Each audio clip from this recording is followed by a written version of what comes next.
সালাম কাকা, ভালো আছেন নি? ওয়ালাইকুম আসসালাম। এই তো কাকা আছি ভালো, তুমি ভালো আছো? আছি ভালো কাকা। বললাম বলো বিদেশে তো বিষয় নিয়ে আনছেন।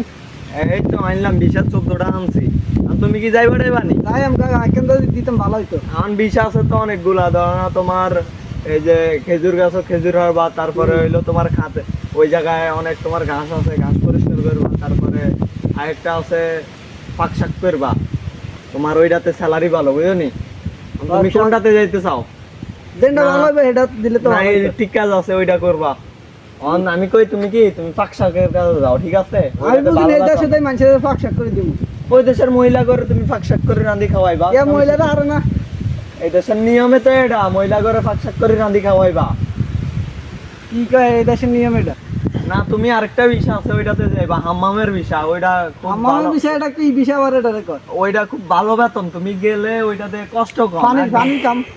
ওইটা তুমি টয়লেট আছে না, টয়লেট আর পরিষ্কার টয়লেট করবা। যদি নাই এই দেশে টয়লেট পরিষ্কার করে তুমি মেয়া। তো তো কি হইছে, ওই দেশে গেলে তুমি আমরা এটা হাম্মাম কোন কে আই তো হাম্মামে তো এটা তো ভালো থাকবি। এটা করতে গেলে তুমি ভালো বেতন আইবা, 1 লাখ টাকার উপরে বেতন। আর ভালো বেতন দরকার নাই, আমরা কি হাম্মামে সাকি দিবেন না। তাইলে বাবু আর পুরো একটা মেয়ে আমার বিষয় মেয়ে গোষ্ঠী শুধু আমরা